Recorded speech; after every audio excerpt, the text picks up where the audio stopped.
viewers, we are third-year BS Psychology students and we conducted a social experiment that is all about gender and sexuality.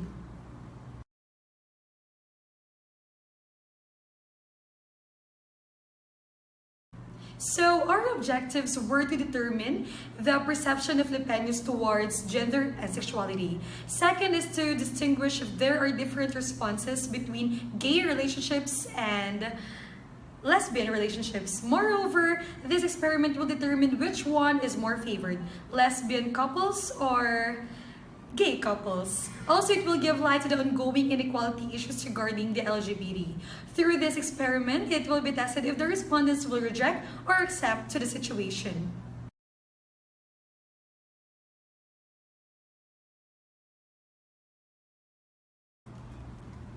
For procedures, 4 accomplices were to participate, a lesbian pursuing another woman and a gay guy to pursue another male. After obtaining a flower from the local flower shop, the target venues are very public places where people are of norm to visit in their spare time, and therefore the 2 most frequently visited shopping centers in Lipa City, which are Robinson's Place Lipa and SM Shopping Center, are chosen. The target respondents are those people who are roaming around the shopping center doing their own agenda, as the researchers are to gather a generalized reaction from the general population in Robinson's and SM.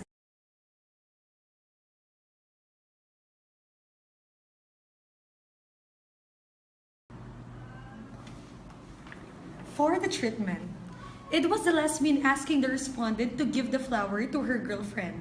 Both accomplices had one researcher with them and split ways to follow 2 different routes to the designated venue in the shopping center. It is made sure that there is a significant distance between the 2 accomplices. Accomplice 1, who is the one to ask the respondent to give the flower, then targets on potential respondents and asks the following. Ate, pwede po bang makahingi ng favor?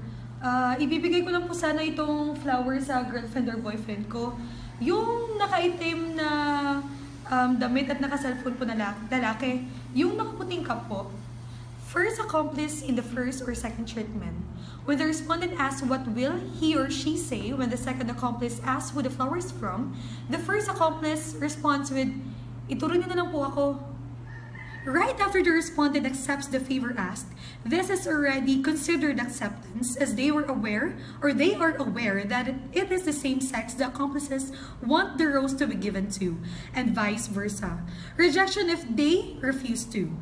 When the respondent gives the rose, the briefing will immediately occur that it was just a social experiment and allow the respondents to ask questions and clarify anything needed.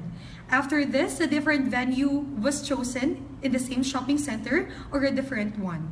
For the second treatment, the following procedure is followed.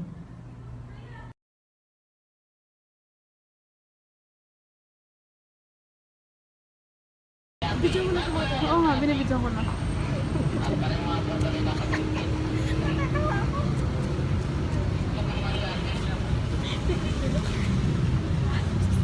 Ano?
psychology students, we are conducting a social experiment and thank you for participating.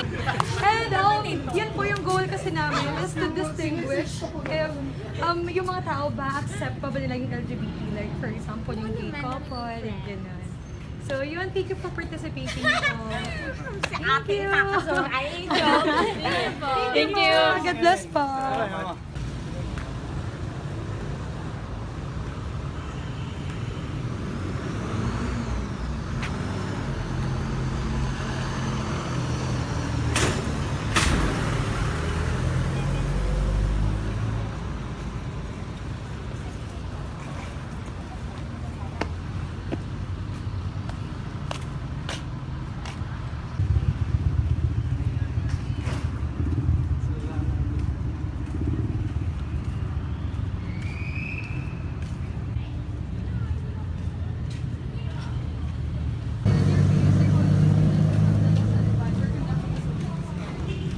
So yun po, thank you po for participating. And yun po, so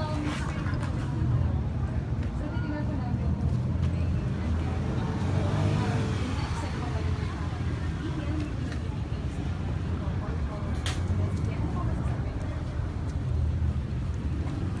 wala na ba? I mean, ikaw po ba, accept niyo po ba yung mga ganong klaseng relationship po? Accept na lang. Thank you po. Thank you.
So, accept niyo po ba yung LGBTQ?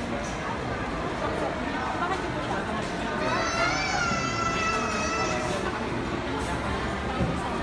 Thank you po.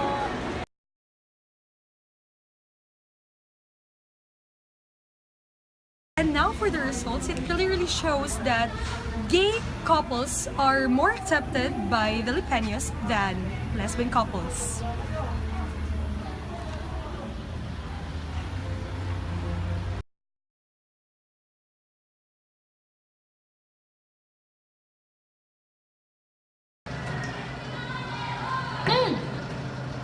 Recommendations. This experiment aimed to determine the disposition of the Filipinos regarding the disputed LGBTQ plus community through their respective responses when asked to help a member of the aforementioned community. Based on the attained responses from the respondents, the experimenters have posed the following recommendations. First, the experiment could be replicated across several different cultures, considering that every culture acquires corresponding beliefs and religion. Performing a cross-cultural study would explore the possibility of whether this experiment is affected by cultural differences. This study may be conducted in a larger population in order Second, this study may be conducted in a larger population in order to obtain greater effect size. The researchers could recommend discovering more related literature that can fully support the findings. Third, the experimenters could operate a more comprehensive and direct procedure. They could consider different tactics and strategies. Number 4! Oy, 4. The experimenters should try and seek for a different local of study. Experiments could of 4 areas comprising of most people with contradicting beliefs on the issue. For example, places of worship with different religions. This would enable experimenters to determine if religion acquires a varying effect on their disposition. Bye! Tanga. Thank you guys for watching!